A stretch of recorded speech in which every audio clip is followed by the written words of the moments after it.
to APCD Studios with Lauren and Jenny. Today, we are bringing you recent developments in a case study on cement production, specifically at Argos facility in Newberry, Florida. To give a bit of history on the topic, cement production is an ancient art that has played a vital role in civilizations. Throughout history, cement has been used in construction to bind other materials together. Cement is often mixed with sand, gravel, and water to produce concrete, the most widely used construction material in the world. The Greeks and Romans would heat limestone and add sand to make mortar to construct harbors and grand infrastructure. During the Industrial Revolution, the production of cement was made more efficient with the invention of rotary kilns and ball mills to grind clinker and raw materials. Cement production is a necessity for our society. However, it does come with drawbacks. Cement plants are a significant source of carbon dioxide, carbon monoxide, and nitrogen oxides, each having negative health and environmental impacts. If the cement industry were a country, it would be the third largest emitter in the world. In 2015, it generated about 2.8 billion tons of CO2, which is equal to about 8% of the global total, a greater share than any country other than China and the US. Nitrogen oxides, also known as NOx, are another pollutant of concern. NOx contributes to ground level ozone, acid rain, global warming, water quality deterioration, and visual impairment. Exposure to NOx can cause lung tissue damage. Cement kilns have been identified as a stationary source that emit more than 25 tons of nitrogen oxides per year. Thermal NOx is formed during fuel combustion through oxidation of molecular nitrogen and nitrogen compounds. Cement production processes also emits a large amount of particulate matter, contributing to air pollution. To counter the effects of particulate matter, Argos uses baghouses to collect PM. Unfortunately, there aren't significant control devices for carbon emissions. Now here's a brief overview of the major chemical processes involved in the production of cement. There are a series of reactions that need to take place to turn the raw materials required in the process of making cement into the final product. The majority of these raw materials are calcium-containing compounds.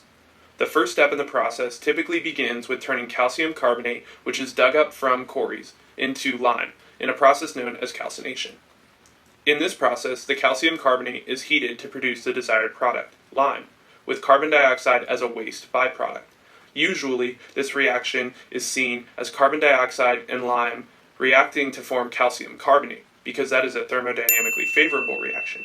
However, since lime is a desired product, an enormous amount of heat is required to turn over this endothermic reaction.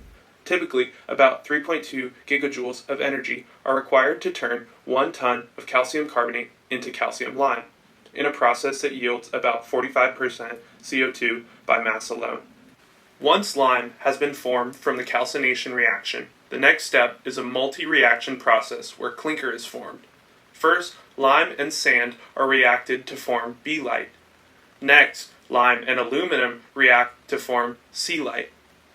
Then, lime and both oxidized aluminum and iron combine to form what's known as the matrix. Lastly, lime and B-lite combine to form A-lite.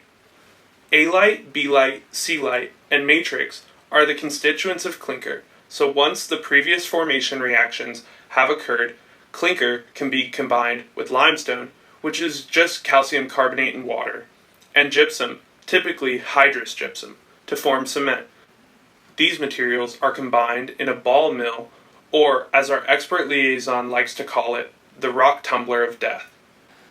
After these energy-expensive reactions have taken place, and they all have come together in the rock tumbler of death, we are left with the final desired product, that is, cement.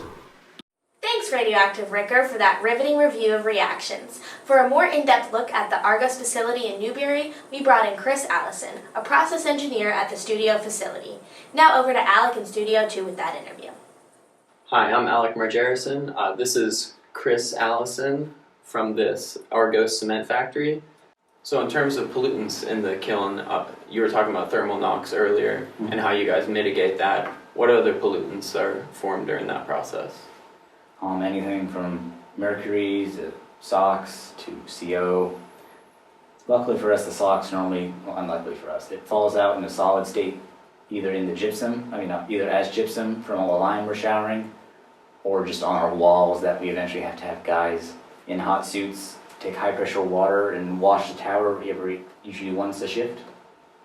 It's rather dangerous, but we try to mitigate all dangers.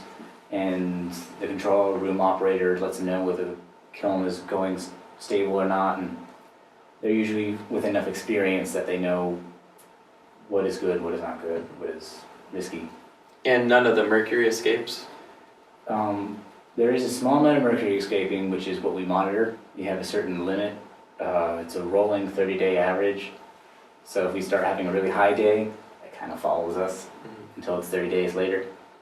But some mercury will come in. Normally, if it starts getting high, we'll start either, in an extreme case, cutting production, which is kind of what we're having to do now because we're having such a high cycle of mercury, it's not really leaving. And we're trying to adjust things that we can capture it and leave, and it won't leave. I mean, it will leave as clinker instead of dust, which just cycles around. But we'll add activated carbon, try to capture it, but activated carbon is expensive. So we try not to have to rely on that. So we normally try to go for very low sources of mercury. A lot of times they'll just sometimes sneak up on us. And what do you guys do about SOx? We really don't have to do anything about the SOx, just the line curtain and the preheater tower deals with that. All right, thanks, Chris. That is all the time we have here today. Much appreciated. No problem. All right, so back to the studio. Thanks, Chris and Alec. We also had the opportunity to tour with Argos. Here's some special insider footage filmed on scene of our time at the Argos facility with the permission of Henry Gotch, the environmental manager at the plant.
Well, that's all the time we have for today. As always, we hope we knocked your socks off. Thank you for joining us. On behalf of all of us at APCD Studios, breathe easy.